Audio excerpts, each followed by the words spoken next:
오늘 우리에게 주신 하나님의 말씀은 고린도후서 13장 8절에서 13절 말씀입니다. 우리는 진리를 거슬러 아무것도 할 수 없고 오직 진리를 위할 뿐이니 우리가 약할 때 너희가 강한 것을 기뻐하고 또 이것을 위하여 구하니 곧 너희가 온전하게 되는 것이라.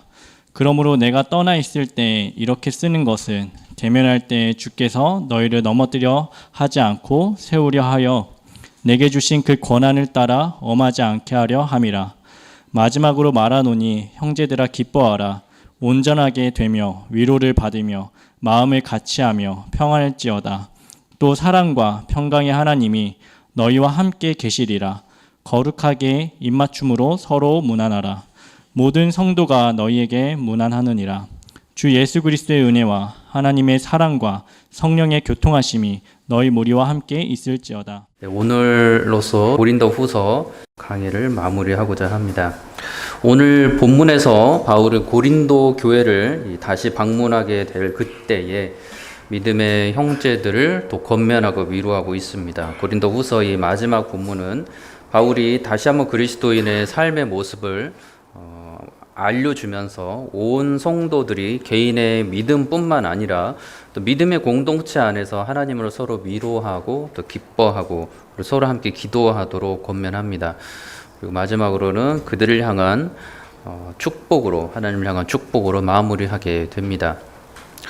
바울이 고린도후서를 이제 정리하면서 마지막으로 알려주는 이 그리스도인의 삶, 이 그리스도인의 삶이 오늘 본문에서 이 5가지로 우리는 바라볼 수가 있는데, 첫째는 진리를 위해 상대 유익을 위하여 사는 삶, 그리고 둘째는 나의 약함으로 상대의 믿음이 오히려 견고히 자라도록 하는 삶입니다. 셋째는 개인과 공동체의 믿음이 하나님 앞에서 계속해서 온전해지도록 권면하는 삶입니다. 넷째로 그리스도인의 삶은 성령의 충만함 가운데 하나님으로 그리스도 예수 안에서 서로 위로하고 또 기뻐하는 삶입니다. 마지막 5번째로 그리스도인의 삶은 서로가 서로를 위해서 도구 기도하며 하나님의 축복을 구하는 삶입니다. 이러한 내용이 오늘 본문에서 하나씩 나타나고 있습니다. 8절에 말씀이 이렇게 시작을 합니다. 우리는 진리를 거슬러 아무것도 할 수 없고 오직 진리를 위할 뿐이다 라고 말합니다. 진리이신 하나님의 복음, 그리고 예수 그리스도의 그 대속의 십자가, 부활의 권능, 성령의 임재, 새하늘과 새 땅의 그 하나님 나라의 도래, 그리고 부활의 영광의 몸, 그리고 영원한 거룩한 삶, 이것을 자신은 전할 뿐이라는 그 신자의 고백이 이 8절에 담겨 있는 고백입니다. 바울은 자신은 진리이신 예수를 거슬러서는, 다시 말해서 예수 그리스도의 뜻을 거슬러서 할 수 있는 능력은 자신에게 아무것도 없다라고 말을 하고 있습니다. 자신은 진리를 거슬러서 고린도 교회를 위하여 할 수 있는 능력은 아무것도 없다는 것입니다. 그렇다면 진리를 위해서는 그들을 위하여서 무엇이든 할 수 있고 또 그렇게 할 수 있는 능력이 있다라고도 해석할 수가 있습니다. 다시 말해서 바울은 계속해서 그들을 향하여서 진리를 위하여서 그들을 위해서 살아가고 있다라는 모습인 것입니다. 그래서 그리스도인의 모습은 첫째로 진리를 위해서 상대의 유익을 위하여 살아가는 삶입니다. 신자의 삶은 자신의 영광과 유익을 만족시키기 위한 삶이 아니라 다른 사람들의, 다른 신자들의 복음의 유익을 위하여 살아가는 삶입니다.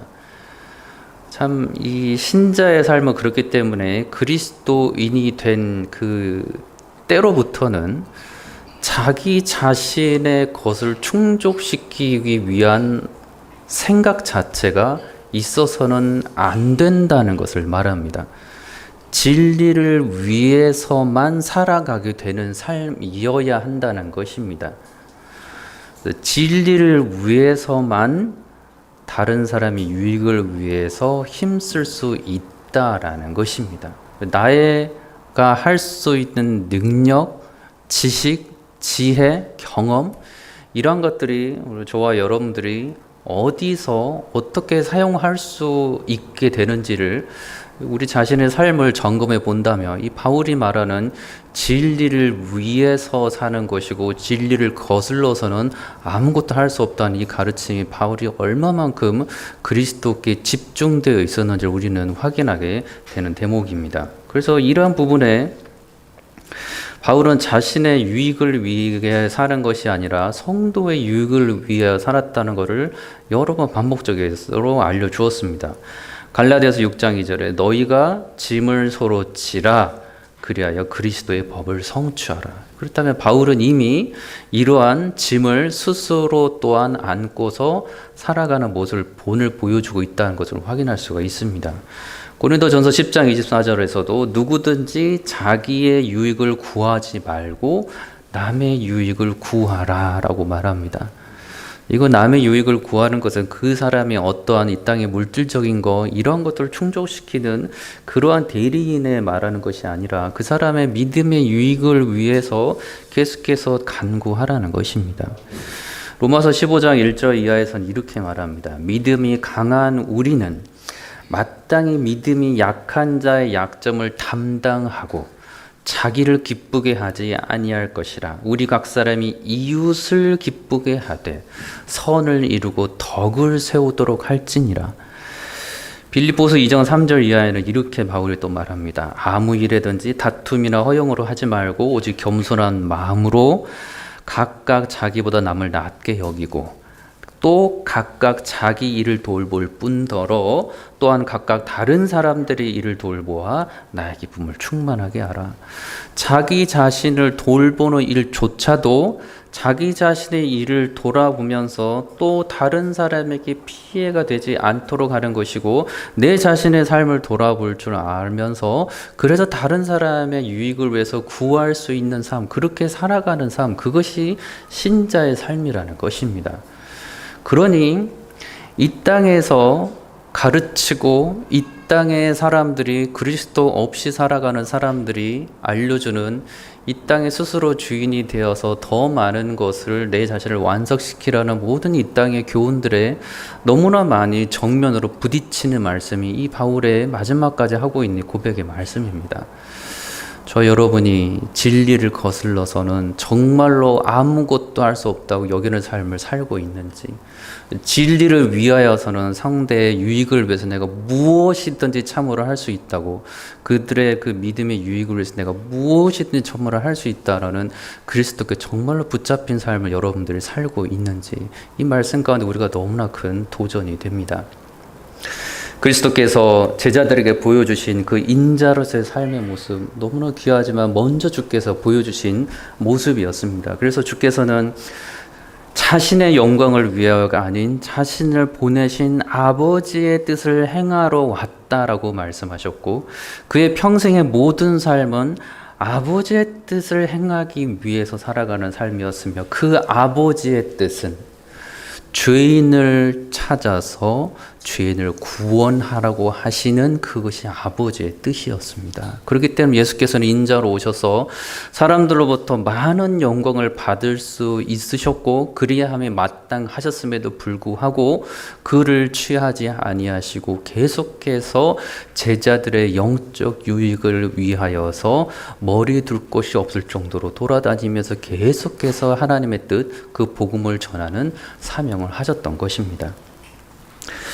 그래서 예수께서 이렇게 말씀하십니다. 마가복음 10장 43절 이하에 너희 중에 누구든지 크고자 하는 자는 너희를 섬기는 자가 되고 너희 중에 누구든지 으뜸이 되고자 하는 자는 모든 사람의 종이 되어야 하리라. 마가복음 10장 45절에서도 예수께서 온 목적을 알려주십니다. 인자가 온 것은 섬김을 받으려 함이 아니라 도리어 섬기려 하고 자기 목숨을 많은 사람의 대속물로 주려 함이니라.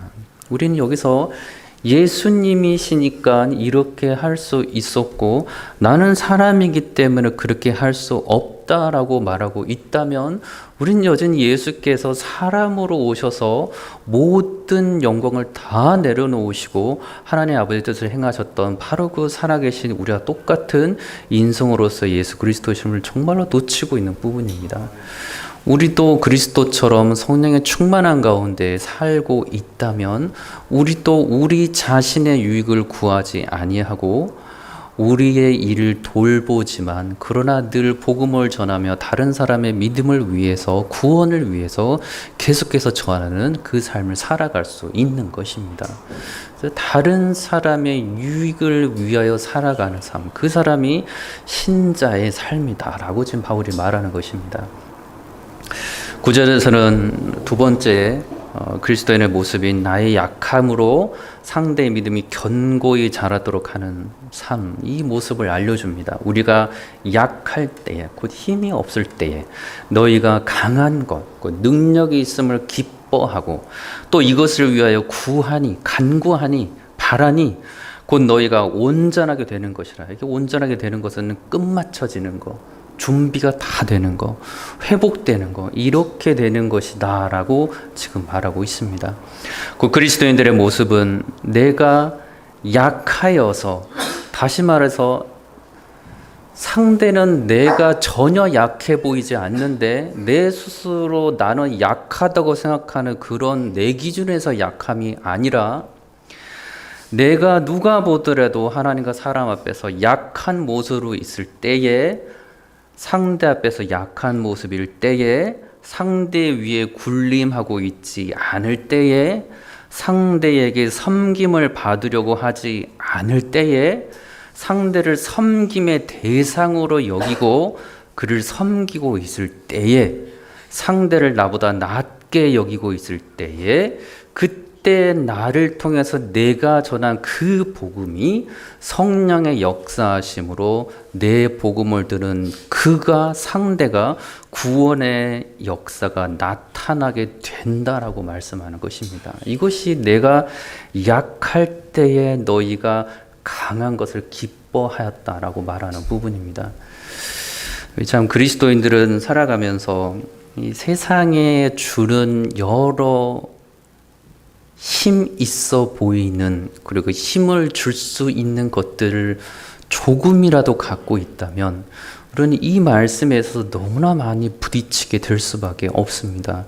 나는 이 땅에서 계속해서 힘을 갖고 싶고, 나는 이 땅에서 저 사람이 보기에 약한 모습으로 살아가지 아니려고 발버둥 치고 있는데, 그래서 열심히 살아가고 있는데 하나님께서는 그렇게 해서는 복음이 전해질 수 없고, 그렇게 해서는 저 사람이, 나를 통해서 복음을 전는 저 상대가 복음으로 해서 강해질 수 없다라고 우리에게 알려주시는 것입니다.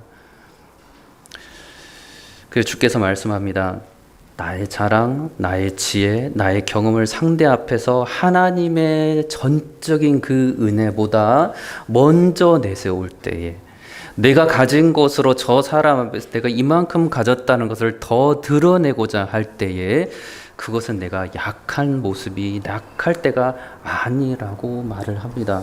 그래서 내가 약할 때 그 모습은 우리 주 예수께서 이 땅 가운데 어떻게 오셨는지, 다시 말하자 이 땅 가운데 얼마나 비천한 모습으로 오셨는지, 하나님이신 주께서 사람의 그 종의 모습과 같은 형체와 똑같은 형체로서 이 땅에 오실 만큼 낮아지신 분, 그 낮아지신 분으로서 우리에게 그 생명의 진리를 우리에게 주셨을 때, 제자들이 그 주님을 만나 배웠고 주 앞에 회개하고 하나님 앞에 나아가는 놀라운 구원의 역사가 계속해서 일어났던 것입니다. 십자가의 대속의 죽음, 이거는 예수께서 자신을 나는 하나님의 아들이니 나만이 하나님의 이 귀한 십자가 사역을 감당할 수 있다는 이 어떠한 영적인 교만에서 이루어진 사명감을 저는 하지 못하니, 저들은 하지 못하니 내가 할 수 있다는 어떤 교만한 가운데 나타나는 것이 아니라는 것입니다. 오직 주께서 겸손하셨기 때문에 인자로서 자신의 모든 영광을 취하지 아니하시고 오직 다른 사람의 유익을 위하여서, 하나님의 뜻을 위하여서 살아가는 지극한 겸손함이 십자가에 못 박혀 돌아가시기까지 나타나셨기 때문에 정말로 피 흘리셔서 죽으실 수가 있었던 것입니다. 얼마든지 천군 천사를 보내셔서 부르셔서 얼마든지 그 십자가 앞에서 지금에 이루어지는 그 중간의 사역을 중도 하차하시고 모든 죄인들 다 쓸어버릴 수 있는 무한한 능력의 하나님이셨음에도 불구하고 주께서 십자가 못 박혀 돌아가시기까지 그의 연약함을 끝까지 끝까지 사람들 앞에서 그 연약한 모습 그대로 비참한 모습으로 돌아가셨던 것입니다. 그래서 사람들은 예수께서 돌아가셨을 때 그가 죽었다는 걸 알고서 사람들은 모든 제자들이 다 예수를 뿔뿔이 흩어져 버린 것을 보게 됩니다. 예수께서 죽은 그 순간에 강한 모습으로 나타나셨다면 어찌 제자들이 그 앞에서 다 흩어져 버릴 수가 있었겠습니까? 그러나 주께서는 마지막까지 연약한 모습, 바로 인간의 모습 그대로 십자가에서 하나님의 모든 저주를 다 짊어지시고 나를 위해 택한 죄인들의 그 죄값을 다 짊어지시고 이 땅 가운데 돌아가셨던 것입니다. 그래서 주께서는 그것을 아셨습니다. 그렇게 해야만 자신이 얻으신 그 완전한 의를 자신을 따르는 자신의 사람들에게 주어서 자신에게로 오게 해서 하나님을 만나 배울 수 있다는 유일한 방법이 자신에게 있다는 걸 아셨기 때문에 이 놀라운 십자가의 대속의 죽음을 기꺼이 연약한 모습 그대로 치르셨던 것입니다. 주께서는 그러나 부활 승천하셔서 모든 영광을 다 이루신 후에 그때는 갑자기 상황에 돌변하여서 이제는 십자가에 달린 예수가 내가 이렇게 죽었으니 이제는 그 십자가를 붙들고 이제는 너희 스스로 나를 찾아오라고, 내가 이렇게 십자가에 못 박혀 죽었으니 이제 나를 보고서 너희들의 죄악을 스스로 깨닫고 나한테 오라고 그렇게 말씀하지 않으십니다. 주께서는 성령을 또다시 보내주셔서 우리 스스로 하나님 앞에 그리스도 앞에 도무지 나아갈 수 없다는 것을 너무나도 잘 아시게 또다시 주께서는 높은 자리에서 우리를 보지 아니하시고 또다시 성령을 보내셔서 또다시 연약한 모습으로 낮은 모습으로 우리를 그리스도께로 인도하고 계시는 것입니다. 그럴 때 우리는 우리 주 예수 그리스도는 교만한 분이라고는 도무지 맞을 수 없는 지극히 겸손한 분이시며 심지어 부활 영광을 다 얻으신 주님이심에도 불구하고 여전히 우리를 구원하시는 방법은 교만하는 방법이 아닌 끝까지 겸손함으로 우리를 기다리시고 오래 참으시고 우리로 하여금 다가가셔서 우리가 문을 열고 주를 맞이할 수 있도록 계속해서 우리를 문을 두드리고 계시는 분이 바로 우리 주 예수 그리스도이신 것입니다. 우리는 그것을 주께서 우리에게 인격적으로 만난다는 고상한 표현을 쓰고는 있지만 우리는 우리가 우리 주를 향한 그 마음이 지극한 겸손함으로 지극한 낮아지심으로 주를 향한 삶으로 살아갈 때야 주께서 우리에게 구원 역사를 일으키셨던 것처럼 나도 바울이 그렇게 하셨던 것처럼 나도 내가 전한 복음으로 사람이 구원을 정말로 받을 수 있고 내가 전한 그 복음의 가르침으로 인해서 저 사람이 이만큼 거룩한 자가 더 그리스도를 닮아가는 자로 변화될 수 있다는 것입니다. 그런데 그러한 모든 삶은 교만해서는 내가 스스로 높아져서는 하나님의 능력보다 나의 값어치를 더 내세워서는 세상에 주는 것들을 내 복음을 전한 저 사람에게 전해서 도무지 하나님의 역사가 일어나지 않는다는 것입니다. 그렇기 때문에 바울은 끝까지 겸손한 모습으로 우리가 약할 때에 너희가 강한 것을 나는 기뻐하고 또한 구하는 것이 있으니 너희가 온전하게 되는 것을 내가 구한다라고 말합니다. 이러한 모습일 때 저 여러분들이 사람을 변화시킬 수 있습니다. 내가 변화시키는 것이 아니라 내 안에서 겸손하게 주님만을 붙드는 나를 통해서 역사하시는 주의 성령의 그 역사하심이 지금도 주께 한없이 낮아짐으로 주를 바라보는 자들에게는 그를 통하여 지금도 구원의 역사가 일어나는 것입니다.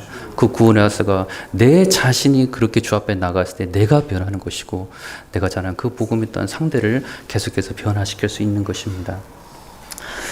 저 여러분들이 이러한 모습으로 살기를 원합니다. 주께서는 참 우리가 받아들이기 어려운 그러나 성령에 충만할 때만 이 은혜가 되는 말씀을 알려주셨습니다.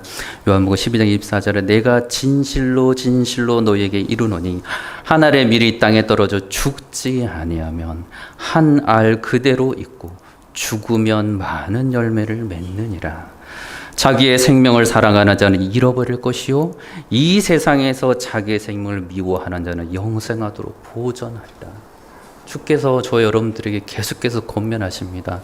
높아지지 말고 낮아져서 비천함으로 오직 우리 주 예수 그리스도를 붙들라고 말씀하십니다. 그래야 아마 하나님의 구원의 역사가 일어난다고 말씀하십니다. 그러한 역사를 저와 여러분들이 만날 수 있기를 원합니다.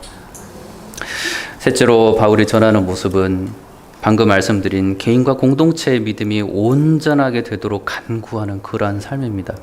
그리스도인들은 그의 간구가 개인의 온전하여짐과 공동체, 곧 교회 공동체, 믿음의 형제들의 그 믿음이 온전하여지는 그 그리스도를 계속해서 닮아야지고 거룩하여지는 데 초점을 두고서 간구하고 있습니다. 이것이 기도의 내용인 것입니다.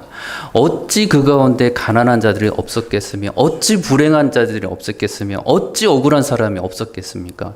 그러나 성경은 놀랍게도 바울을 통해서 하는 말씀은 억울함을 토로하라는 말씀이 아닌 저들의 믿음이 그리스도 예수 안에서 온전하여지기를 간구하라라고 말씀합니다. 우리의 신자의 기도는 그리스도께서 하셨던 그 기도, 더욱더 그리스도를 닮고 더욱더 거룩하게 되어야 한다는 그 간구를 신자로 하여금 하게끔 하신다는 것입니다. 이것이 신자의 기도입니다.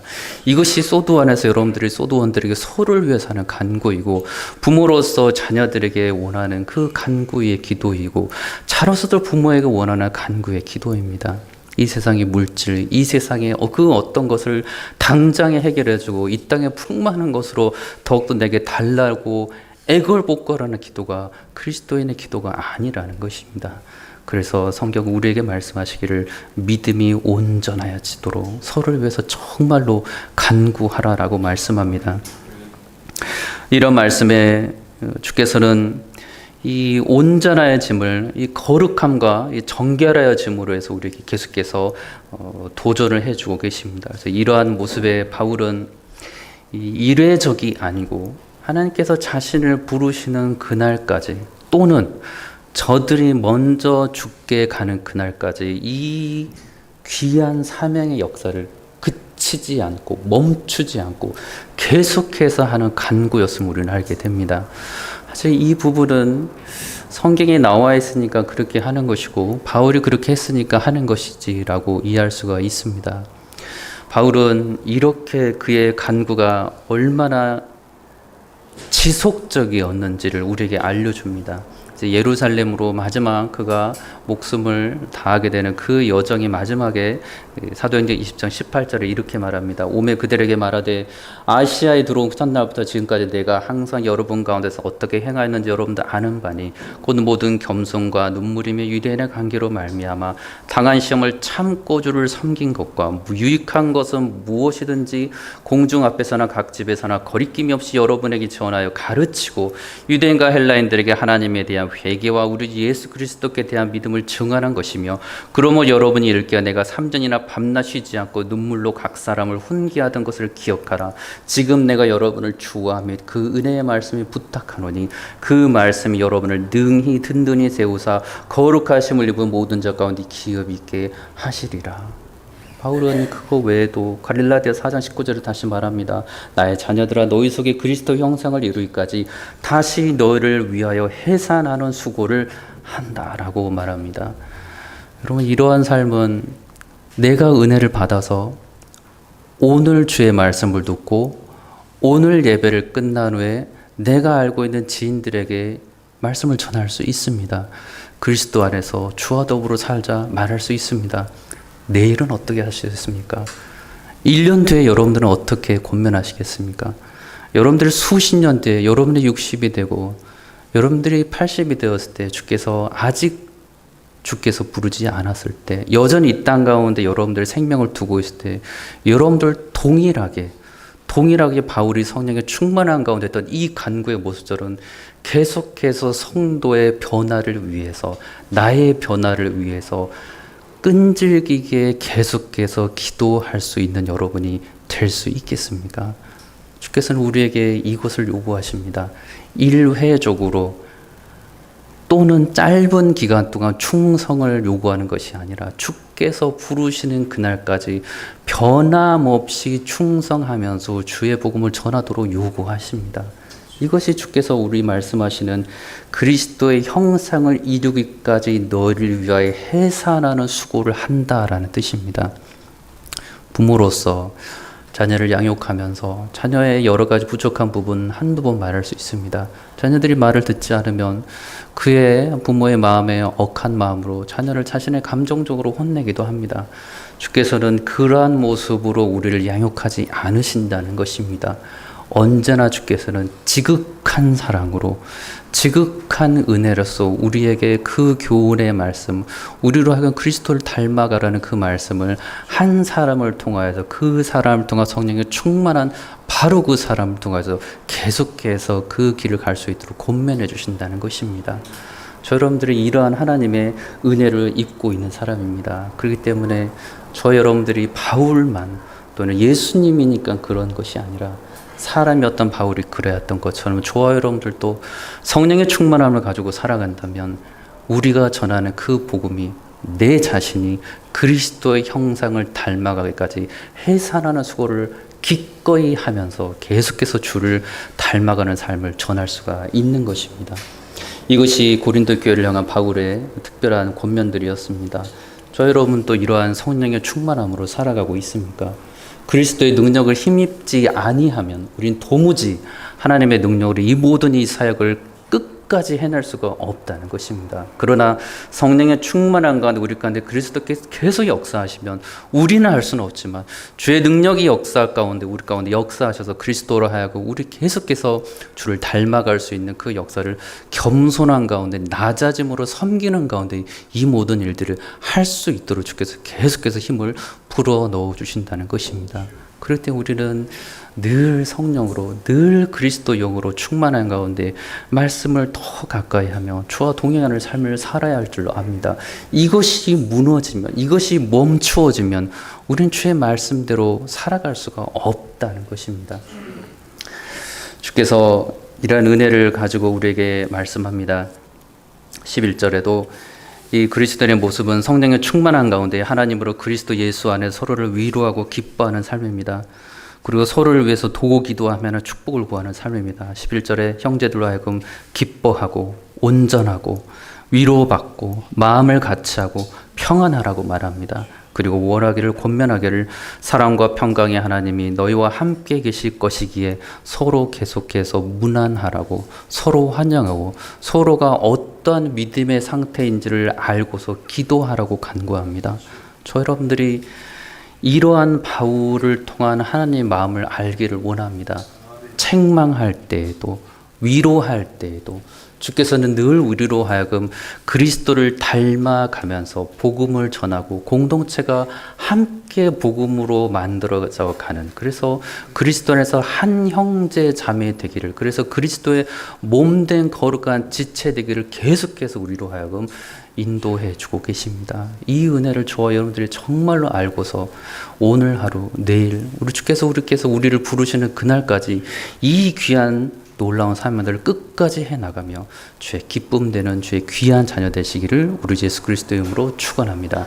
기도하겠습니다. 주 하나님 감사합니다. 연약한 저희를 사용하셔서 주의 복음 전하게 해주신 주의 은혜를 감사합니다. 늘 깨어서 주와 동행하며 주와 기쁨 되는 자녀 되게 하여 주옵소서. 예수 그리스도의 이름으로 기도드리옵나이다. 아멘.